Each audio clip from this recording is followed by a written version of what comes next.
Padre José Gabriel Funes, estamos al aire, le habla Carlos de Enigmas. ¿Cómo le va? Buenas noches, ¿cómo está? ¿Qué tal? ¿Qué dice? Acá estamos con Marcos y Ricardo. Bueno, buenas noches a todos ahí, a los oyentes y a las oyentes también. ¿Qué tal, José Gabriel? Ricardo le habla. Quería poner un poquito en contexto a los oyentes de acuerdo a lo que tengo aquí. Es usted el director del proyecto ODER, del Consejo Nacional de Investigaciones Científicas y Técnicas. Es un investigador del CONICET. Exacto. Es exdirector del Observatorio del Vaticano y tiene una licenciatura en Astronomía de la Facultad de Matemáticas, Astronomía y Física. Una licenciatura en Filosofía en 1996 en la Universidad de El Salvador, en San Miguel, Argentina. Y fue ordenado sacerdote en 1995 después de completar los estudios en Teología en la Pontificia Universidad Gregoriana de Roma. Y en el 2000 obtuvo su doctorado en Astronomía en la Universidad de Padua, Italia. Si en algo estoy errado, le pido si faltó algo, que nos corrija, que lo agregue para que los oyentes tengan una idea más acabada. No, perfecto lo que usted dice. Si sirve, solo agregaría que como director del observatorio fui también miembro de la Academia Pontificia de las Ciencias. Ahora ya no lo soy, pero eso la verdad que fue una cosa linda porque pude compartir momentos con grandes científicos, ¿no? Entonces he sido, para mí, yo no por mis méritos científicos, sino por mi cargo de director participé y bueno, pude estar, por ejemplo, delante de una conferencia de Stephen Hawking, así que eso la verdad que fue un privilegio. ¿Usted es argentino? ¿Nacido dónde? Soy argentino cordobés, digamos, no sé si se notará. Se nota. Sí. La tonada. Iba a apostar, pero no está bien apostar, pero ganaba. Córdoba, que estuve muchos años fuera del país, volví a Córdoba. ¿De qué ciudad? Capital, de la misma ciudad capital. Muy bien. Bueno, nos gustaría a todos que nos introduzca un poquito en este proyecto que usted dirige, para que después podamos empezar a hacerle algunas preguntas, si le parece bien. Bueno, cómo no. Justo me viene bien lo que dije de la Academia Pontificia, porque justamente cuando yo era director propusimos en la Academia una semana de estudio, un grupo cerrado, digamos, de investigadores, de lo más prestigioso, sobre astrobiología, que es esta disciplina que involucra, digamos, muchas otras disciplinas, como pueden ser la astronomía, la geología, la química, la biología. Entonces, para estudiar los avances de astrobiología. Y la astrobiología va desde las condiciones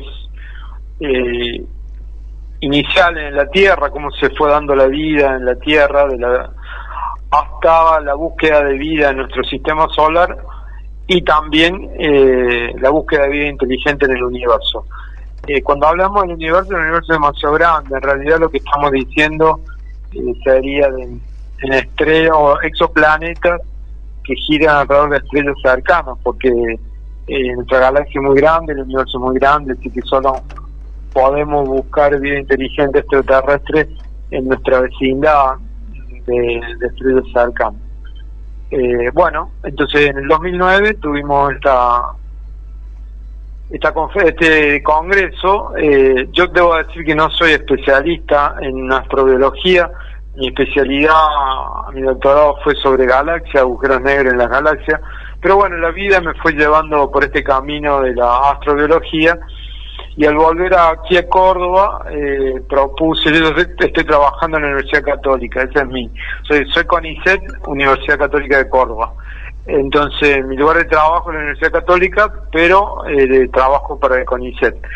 Entonces hice la propuesta de un plan de trabajo que se trata, digamos, como se pueden imaginar, la búsqueda de vida inteligente puede tener muchas implicaciones en el ámbito no solamente de las ciencias naturales, sino también de la filosofía, de las ciencias sociales, y por supuesto también de la teología. Entonces, como lo señale, la búsqueda de vida inteligente extraterrestre requiere conocimiento de distintos campos de los estudios académicos. Entonces formamos un grupo de investigadores que lo llamamos Proyecto Other, que significa otro, ¿no? También en inglés, justamente sí. La búsqueda del otro cósmico, digamos. Claro. No hubo una interferencia, perdón, José. Sí. Lo perdimos, me parece. Perdón, se me fue un poco la llamada. Ahí estamos bien, tuvimos una interferencia también y después se cortó la llamada. Pero ahora, José, estamos bien. Hola. Tengo dificultad para escucharlo. A ver, ahora, José, ¿me escuchas ahora bien? Mejor, ahora mejor. Estábamos un poquito Estábamos bajos. En que el proyecto significa otros en inglés, pero a la vez tiene otro significado u otras palabras. Claro, digamos, es una sigla, en español está por otros mundos, tierra, humanidad, espacio y remoto. Entonces, en realidad lo que nos preguntamos, lo que tratamos es la profunda diversidad cósmica, digamos, el otro radicalmente distinto de nosotros, en el sentido que es el otro de otro mundo, de otro exoplaneta, digamos, para ser más claro. Entonces, eso es lo que tratamos de pensar y entender. Bien, José, cuando hablas del otro, lo das por, o sea, estás, no te digo afirmando, pero sí estás en un plan positivo para hablar del otro, o sea, se entiende. A ver, sí, en la comunidad científica hay como dos posturas. Uh-huh. Por un lado, aquellos que es la menos común, digamos, ¿no? O sea, pocas personas sostienen esto, pero de hecho hay en la comunidad científica algunos que piensan que la vida es un fenómeno raro. Sí. Entonces se ha dado solamente en la Tierra. En el otro extremo, digamos, que no, digamos, son muchos, pero tampoco es completa la mayoría, piensan que la vida es un imperativo cósmico en el universo, entonces que la vamos a encontrar, digamos, en todos los rincones del universo. Yo la verdad que estoy en mi pensamiento es una postura intermedia. Sí. La evolución de la vida se da en interacción con el ambiente, ¿no? Entonces se tienen que dar muchas condiciones, muchos factores, y a medida, digamos, que converge la vida hacia la inteligencia, ese fenómeno se hace más raro. Entonces, si bien es probable, es raro. Yo creo que va a ser raro, digamos, que encontremos un extraterrestre en carne y hueso, digamos, para decirlo así. Además, porque hay que tener en cuenta las distancias del universo. La estrella más cercana es Alfa Centauro, que tiene Próxima Centauri, porque un sistema de estrellas, tiene un exoplaneta descubierto, y eso está a 4 años luz. Entonces, fíjense que si mandamos un mensaje, recibimos un mensaje, tardaría 4 años en llegar. Sí. Hasta que lo descifremos, suponiendo que ese planeta está habitado. El tiempo que llevaría descifrarlo y volver a responder es un diálogo que llevaría décadas, ¿no? Uh-huh. Por otra parte, la tecnología que tenemos no es muy avanzada. Fíjense que llegamos a la Luna hace 50 años y no hemos podido volver a la Luna. Sí. Es tremendamente difícil, ¿no? Imaginémonos llegar a Marte. Entonces, yo creo que es muy raro, muy difícil verdaderamente que podamos establecer contacto con seres extraterrestres, o que podamos ver naves interestelares o algo así, porque si la evolución de una especie inteligente con capacidad simbólica para formar una civilización, para tener tecnología de cierta, digamos, hasta cierto punto avanzada, bueno, estos son procesos largos en el universo. Entonces, desde ese punto de vista no soy tan optimista. Claro. José, entonces, digamos, como que ustedes tendrían una postura pensando o conociendo la paradoja de Fermi, como que la paradoja sería algo que expresa su pensamiento. Y de algún modo sí, digamos, hay muchas formas. Recuerdo la paradoja de Fermi. Fermi, un poco en una conversación con colega, dijo, bueno, si es tan común, digamos, la vida extraterrestre inteligente, entonces ¿dónde están? Entonces, hay distintos modos de responder a esa pregunta, a esa paradoja, ¿no? Seguro. Una de las respuestas es lo que yo recién decía, que los viajes interestelares son muy difíciles. Hicimos un trabajo científico con nuestro equipo. El año pasado salió publicado en una revista de astrobiología de Cambridge, de Inglaterra, y ahí lo que calculamos son las probabilidades en un modelo muy simple de recibir un mensaje, y son bajas, realmente son pocas las probabilidades de recibir un mensaje. Entonces eso también, de algún modo, este estudio probabilístico muestra que por eso no hemos tenido hasta ahora una respuesta positiva a la búsqueda de vida. Estamos hablando de vida inteligente, ¿no? Y vida inteligente, hay que aclarar, podrían existir lo que nosotros llamamos otros animales, por ejemplo, que sea un perro, un mono, pero este tipo de animales, a diferencia nuestra, del ser humano, no tiene una capacidad simbólica. Entonces primero sería un gran descubrimiento, repito, un gran descubrimiento si encontráramos vida, por ejemplo en Marte, aunque sea la más primitiva, que sea un microbio, una bacteria, algo muy primitivo, ya eso sería un gran descubrimiento. Ahora, tendremos que estar seguros de que ese microbio no viene de la Tierra, porque si va con los rovers, digamos, que se tratan de esterilizar, de que vayan limpios todos estos artefactos, pero tenemos que asegurarnos que no sea un microbio que nosotros lo hemos exportado a Marte, ¿no? De todos modos, eso ya sería un gran progreso, porque significaría que la vida es más común de lo que hasta ahora tenemos prueba, ¿no? Entonces después, si recibiéramos alguna vez algún tipo de mensaje, o que encontráramos alguna sonda espacial o un rover, como por ejemplo los que están en Marte, que fuera de origen desconocido, bueno, eso claramente sería un gran descubrimiento. José, se me ocurre hacer una comparación. Si por ejemplo el método que estamos usando, o que está usando la comunidad científica para comunicarse con otra civilización, no fuese la correcta, comparándolo, digamos, con la llegada de los españoles o de un mensaje del continente europeo al americano. En algún momento, se me ocurre, lo más básico, una botella con un papel adentro. La civilización americana no podría haber contestado porque no entendería lo que se decía. ¿Cómo podemos estar seguros que el método que están usando para comunicarse con una civilización extraterrestre puede ser respondido? Y no estamos seguros. Eso es parte del problema. O sea, por ejemplo, no estamos seguros, digamos. A ver, primero digo, el ejemplo vale la pena. Otro ejemplo en esa misma línea es, por ejemplo, los arqueólogos que descubrieron jeroglíficos en las pirámides, por ejemplo en Egipto. Entonces, cuando se requiere mucho tiempo, especialistas en comunicación, en semiótica, que puedan interpretar esos símbolos, ¿no? Entonces, hay un desafío que, digamos, la comunidad científica tiene que abordar, y es el de dejar, ¿cómo decirlo?, las categorías terrícolas para buscar vida extraterrestre.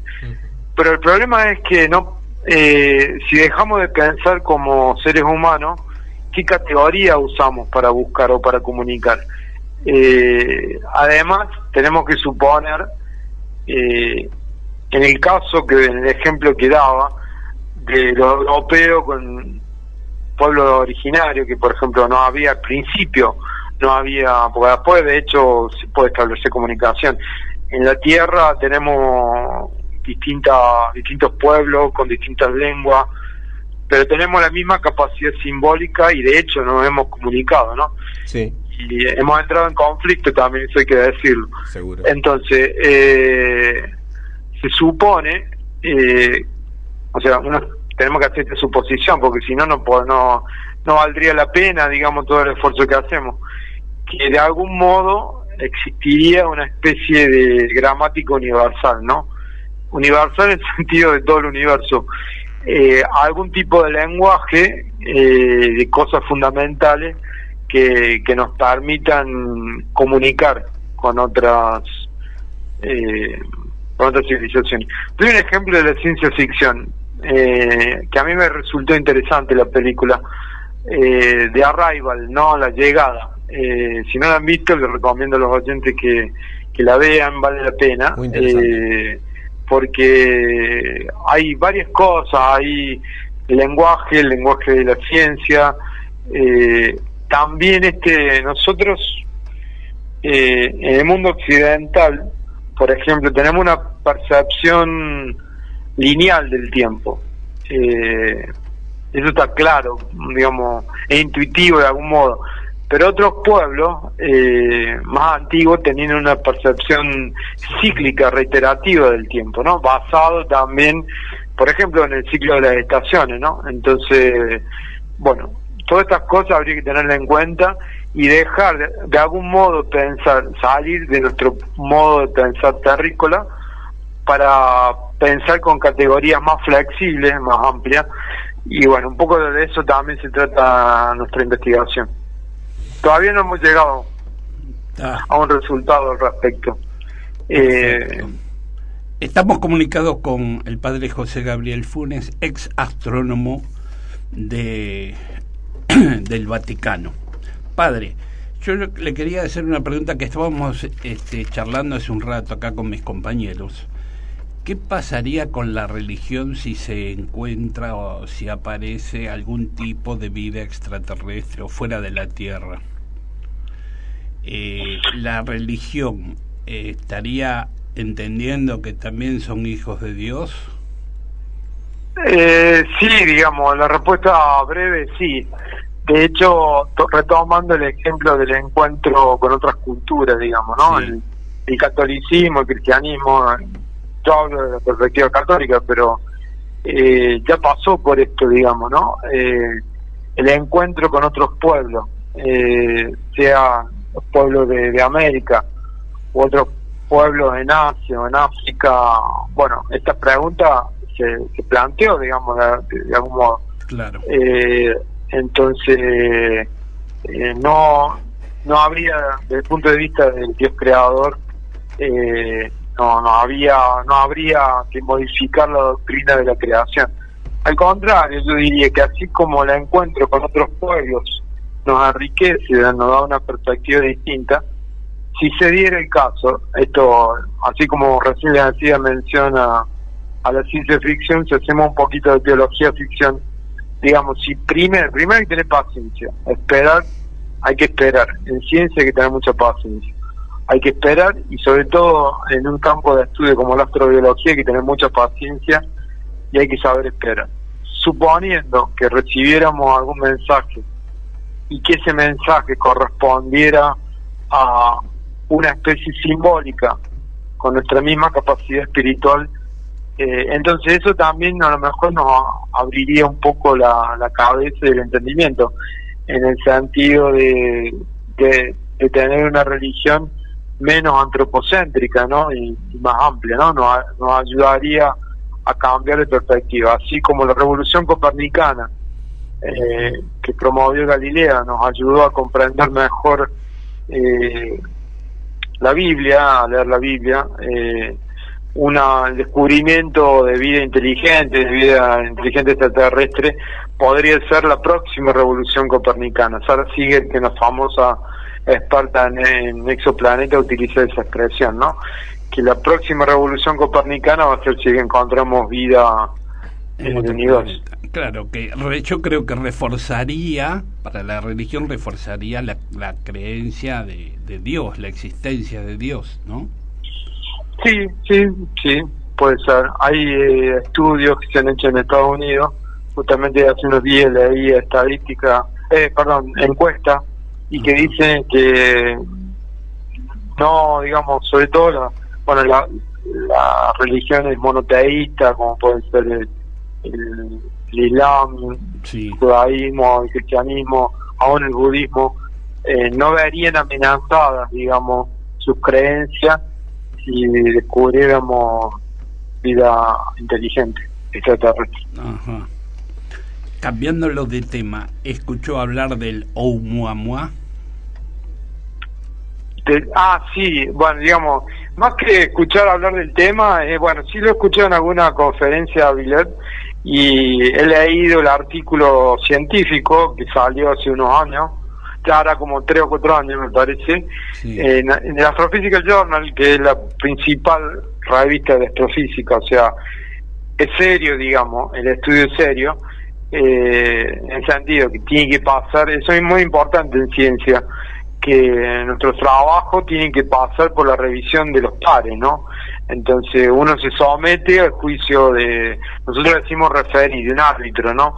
Entonces, bueno, no es un estudio discutido, digamos que este objeto, para los oyentes, recuerdo, sería un asteroide cuyas propiedades físicas no son comunes, y Avilev, en ese artículo, una de las posibilidades, y bueno, él después lo sostiene, podría ser como una especie de boya interestelar. O sea, es un asteroide que tiene propiedades físicas que no son semejantes a otro asteroide, y tiene una órbita que no corresponde a la del otro asteroide. De todos modos, es solo una hipótesis, ¿no? Y como en ciencia no solamente hay que tener una hipótesis, una idea, sino que hay que probarla. Y por ahora, que yo sepa, no hay resultados que confirmen que sea un objeto extraterrestre, ¿no? En este caso yo le hago una pregunta y no lo quiero comprometer, pero me gustaría que usted me diga, el científico Avi Loeb, ¿es un científico serio o es una persona, digamos, nueva, que se aventura a este tipo de relato que a mucha gente no le cerraba y bueno, por ahí en busca de prensa? Sí, lo que yo entiendo, no lo conozco a él personalmente. No, está bien, está bien. Él creo que está en Cambridge, así es físico, astrónomo, se ha ocupado de estos temas, y yo creo que es bueno lo que él sostiene, de que la comunidad científica, en eso estoy de acuerdo, tiene que hacerse estas preguntas y tiene que estudiar. Ahora, lo que estoy en desacuerdo con él es que no, digamos, él tiene ahora ha propuesto este proyecto Galileo. Yo no creo que él esté marginado por la comunidad científica, o que la comunidad científica, más o menos, hay, por supuesto, hay ideas que predominan en alguna época, pero son las reglas de juego de la comunidad científica, ¿no? De la comunidad académica. Entonces uno, si quiere seguir el método científico, tiene que someter esa regla de juego, ¿no? Que es la comunidad académica, que, repito, no es perfecta. A veces hay ideas que son rechazadas, pero con el tiempo pueden ser aceptadas, ¿no? Entonces yo creo que él no es un nuevo Galileo. Sí creo que vale la pena estudiar científicamente estas ideas, someterse al juicio de los pares, que es lo que hacemos los científicos, y bueno, después se verá con el tiempo si estas ideas se pueden verificar o no. Lo que pasa es, bueno, que hay que, a ver, los recursos que tenemos para investigar no son infinitos, ¿no? Entonces llega un momento que alguien tiene que decidir, la autoridad política o la autoridad en un consejo de investigación, vale esto para Argentina o para cualquier otro país. Bien. Entonces uno tiene que decidir, tiene que dar prioridades a las investigaciones, ¿no? Y la astronomía generalmente siempre es la que más sufre cuando hay corte de presupuesto, ¿no? Porque como una ciencia poco necesaria. y se entiende, ¿no? Digamos, estamos viviendo una pandemia y por ahí, bueno, los recursos tienen que ir de la humanidad, ¿no? En este tiempo lo hemos visto, tienen que ir dirigidos a investigación de las vacunas, por ejemplo, ¿no? Entonces, a eso también hay que tener en cuenta que la astrobiología, la búsqueda de vida extraterrestre en el universo, no es la única cuestión científica que merece ser atendida, y además, como no hay un resultado inmediato, digamos, que uno puede decir, bueno, mañana o de acá a 10 años vamos a tener la primera señal, no lo sabemos eso, puede pasar 10 años, puede pasar 100, o puede ser mañana. Como no podemos hacer una predicción de ese tipo, entonces por ahí algunos proyectos pueden perder financiamiento, ¿no? Sí. José, una pregunta cortita y sencilla. ¿Estás en condiciones de creer de que sí, de que tenemos vida extraterrestre? Bueno, no es una cuestión de fe, eso lo quisiera aclarar, no es una cuestión de fe, sino una cuestión de ciencia. Entonces, y la ciencia se maneja con evidencias. Claro. Por ahora no hay evidencia, por ahora no tenemos evidencia. Yo lo que diría es que es probable que haya vida en el universo. Esa es tu respuesta, es probable. Y que es probable que haya vida inteligente en el universo. Perfecto. Y es también, y parte de mi respuesta sería, es poco probable que establezcamos contacto. Bien, ¿se entiende? Ahí se reafirma, sí se entiende. Está bien, es lo que pienso yo. No es... eso es lo que yo pienso, ¿no? Perfecto. No, pero está bien, no es cuestión de creencia. Es que si la ciencia todavía no lo ha determinado, aunque la ciencia es cambiante, ¿no? El día de mañana puede encontrar algo, descubrir algo y se puede encontrar la vida extraterrestre, claro, o alguna forma de viajar en estos tan largos kilómetros que tienen los años luz en nuestro universo, ¿no?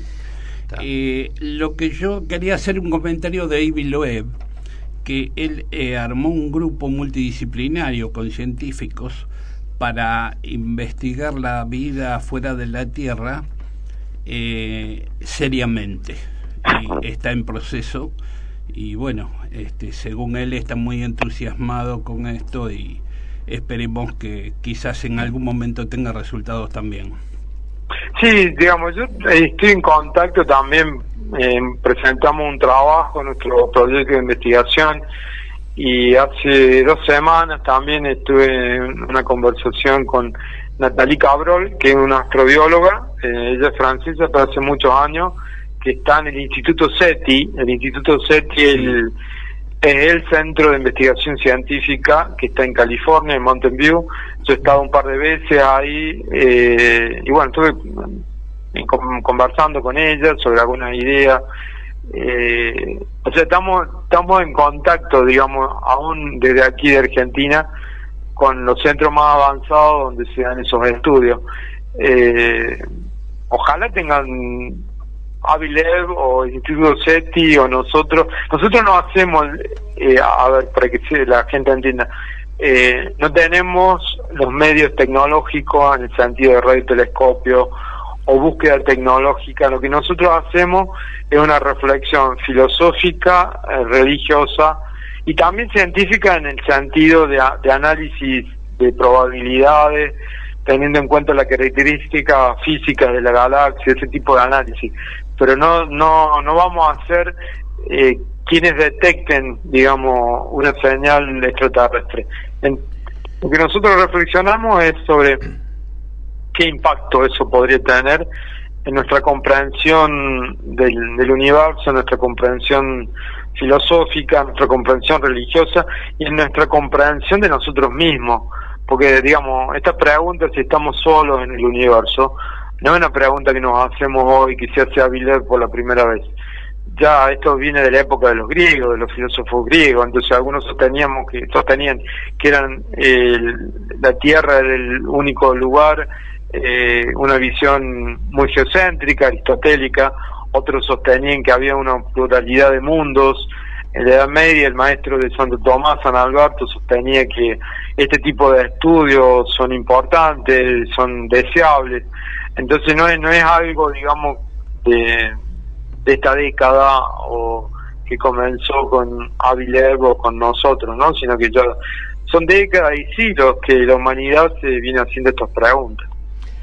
José, te hago una pregunta en cuanto a tu formación.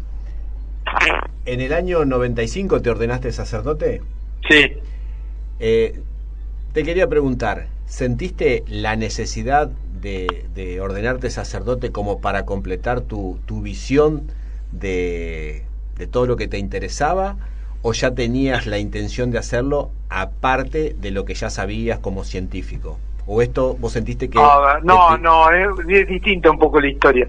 Cuando yo estaba estudiando astronomía aquí en Córdoba, me faltaba 2 años, estaba en tercer año de la carrera cuando empecé a sentir la vocación de religiosa, ¿no? De hacerme jesuita y llamado también al sacerdocio, ¿no? Entonces, los jesuitas me pidieron que terminara la carrera y que después entrara al noviciado.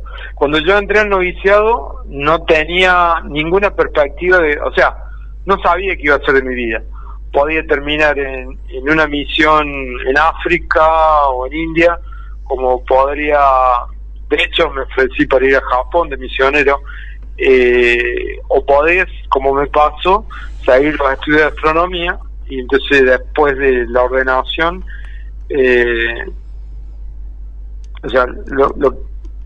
lo que parte de mi vocación era ser sacerdote, ¿no es cierto? Y después de la ordenación, generalmente los jesuitas hacemos estudios especializados, fue dedicarme a estudiar astronomía, sacar un doctorado en astronomía para poder trabajar en el Observatorio Vaticano, que está a cargo de los jesuitas. Entonces, bueno, esa es la historia. No fue que me ordenaron o me ordené para completar una visión. No es la idea, sino que es un proceso de formación religiosa, de reconocer la propia vocación, y por supuesto que en ese proceso también, y lo sigo haciendo aún hoy, se va dando como una síntesis entre los estudios de ciencia, los estudios de filosofía y los estudios de teología. De hecho, en este momento de mi vida estoy dando clases de filosofía de la naturaleza y en este semestre teología de la creación. Entonces voy como haciendo una síntesis también. Se me venía una pregunta. ¿Tuviste la posibilidad alguna vez de hablar estos temas o temas cercanos con Francisco cuando era siendo papa o no siendo papa? ¿Alguna vez tuviste alguna posibilidad de charlar con él? A ver, él fue uno de los, cuando uno pide entrar a los jesuitas, uno, entre comillas, es examinado. Hay como una entrevista, ¿no? Por otros padres, otros sacerdotes que examinan a ver si uno tiene vocación, puede servir para ser jesuita o no. Uno de ellos fue Francisco, Bergoglio. Bueno, y después cuando era el que me nombró a mí de director en el observatorio fue el Papa Benedicto, y con él tuve la posibilidad de hablar de algunos temas, sobre todo me escuchó el Papa, justo era el 2009, fue el año de la astronomía internacional, de la astronomía, pues se cumplían 400 años de la primera vez que Galileo apuntó un telescopio hacia el cielo, ¿no? Observó la Luna, observó los satélites de Júpiter. De hecho, en Padua, Galileo fue profesor y desde ahí hizo las primeras observaciones. Uh-huh. Y fue el primero que hizo observaciones y que las registró. Porque eso también es importante en ciencia, no basta hacer las observaciones, sino también que hay que publicarlas. Y bueno, Galileo hizo eso. Y después, en esa ocasión tuve oportunidad de contar al Papa Benedicto un poco lo que hacíamos en esta perspectiva del caso Galileo y las actividades que organizábamos para el año de Internacional de Astronomía. Y con el Papa Francisco, sobre todo, las veces que más hablábamos de las actividades del observatorio, el observatorio organiza cada 2 años una escuela para jóvenes astrónomos. Van astrónomos de todo el mundo, por un mes. son unos 25 estudiantes que son elegidos de todo el mundo. Entonces es una experiencia muy linda porque por un mes se encuentran estudiantes de doctorado en astronomía con profesores de los más destacados, y la verdad que esa es una experiencia humana y científica muy importante. Entonces, bueno, las veces que el Papa Francisco, al menos cuando yo estuve como director, si mal no me equivoco, nos recibió, al menos una vez seguro que nos recibió con la escuela de los estudiantes, y eso lo impresionó mucho, ¿no? Y bueno, hemos hablado de eso. Esto sería más o menos lo principal. Le voy a hacer, para terminar esta charla, 2 comentarios que dejaron aquí. Aldo Barroso, hablando de lo que estamos hablando antes, dice: pongámoslo al revés, si viajáramos al pasado, nosotros tendríamos todas las herramientas para entenderlos sin problemas, que sería a los humanos, ¿no? Y luego comunicarnos en su lenguaje y sus formas. Quiero decir que una señal nuestra sería perfectamente comprendida por ellos y nos contestarían en nuestro lenguaje sin problemas. Claro, entiendo lo que quiere decir, siempre y cuando los extraterrestres sean viajeros del futuro, que viajan hacia el pasado. No sé, eso entiendo yo, ¿no? No lo entiendo muy bien a la pregunta, pero hay una componente temporal en la comunicación, dada por la distancia. Sí. Porque nosotros hablamos en años luz, por ejemplo, ¿no? Entonces eso significa que tiene que pasar cierto tiempo. Sí. Y también hay como una comunicación a través de los siglos. Por ejemplo, cuando hablábamos del caso de la civilización egipcia o cualquier otra civilización antigua, que nosotros es como que tenemos que viajar en el tiempo, ¿no? Para poder entender. Yo no sé si nosotros en realidad no viajamos en el tiempo, es un modo, una metáfora.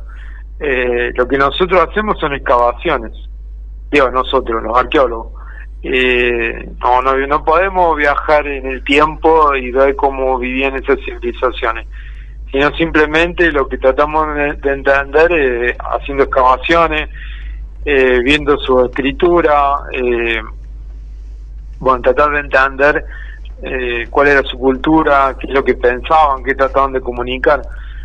En ese sentido, si por algún modo estableciéramos contacto, tendríamos que ejercitarnos en descifrar los mensajes, ¿no? No sé si responde la pregunta, pero no sé si la entendí bien. Mediante la arqueología es como nosotros hoy podemos viajar al pasado.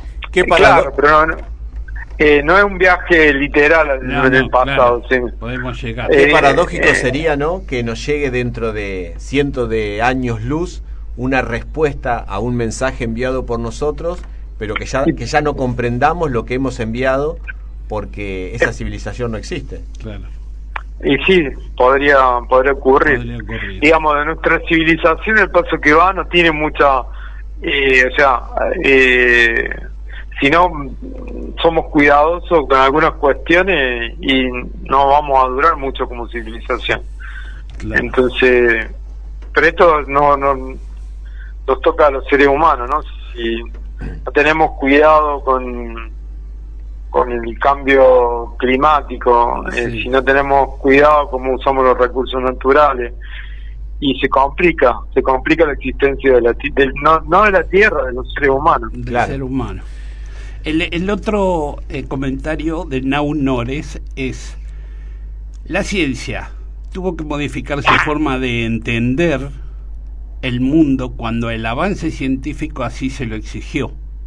Pasaron de condenar a Galileo Galilei por herejía a prestarle atención a las investigaciones astronómicas, de considerar al ser humano como el centro de la creación divina, a buscar vida inteligente en otros planetas. Se entiende este comentario, digamos que la ciencia va cambiando a medida que va encontrando cosas nuevas, ¿no? Descubriendo cosas nuevas. ciertamente que tenemos que ser flexibles y tener una mente abierta para poder interpretar y entender nuevos datos científicos, ¿no? Por eso no vamos a ser rígidos en nuestro modo de pensar, en nuestro modo de hacer ciencia, pero digamos lo que a lo largo de los siglos se ha demostrado es que el método científico, si bien no es perfecto, es lo único válido que tenemos para poder avanzar en el conocimiento, ¿no? Así, en el conocimiento que tenemos nosotros se basa, digamos, nosotros aprendemos en poco tiempo lo que llevó siglos a la humanidad a aprender, ¿no? Entonces, una de las características de nuestra especie humana es que tenemos esta capacidad de aprender colectivamente, ¿no? Entonces, los científicos también aprendemos en comunidad, en grupo, en equipos científicos, ¿no? Entonces es una característica del ser humano, este aprendizaje colectivo que va unido a esta capacidad simbólica. Una de las características que tenemos los seres humanos es esta capacidad que tenemos de gestionar, que eso nos diferencia fundamentalmente de los animales, de gestionar información, ¿no? Nosotros somos capaces desde el comienzo de la humanidad, esto es así, somos capaces de gestionar una gran cantidad de datos. Ahora lo hacemos con la inteligencia artificial, pero las primeras civilizaciones se fueron organizando también y gestionando datos de ese modo, porque es parte de nuestro ser humano. Bueno, muy bien. Bueno. Muy bien. Gracias, padre, por el tiempo, por su charla, por sus explicaciones, y le agradecemos. Y quizás otro día lo volvamos a llamar para seguir charlando, porque nos quedan dudas, es decir, ¿qué pasaría? A mí también me quedan muchas dudas. Sí, a mí también me quedan muchas dudas. Así ¿Qué pasaría si nos viene a visitar una inteligencia artificial? Pero eso lo dejamos para otro programa. Para otra vez, porque eso la verdad que es un tema interesante. Muy bien, muchas gracias y saludo a todos por allá. Gracias. Muchas gracias, Encantado. Un abrazo.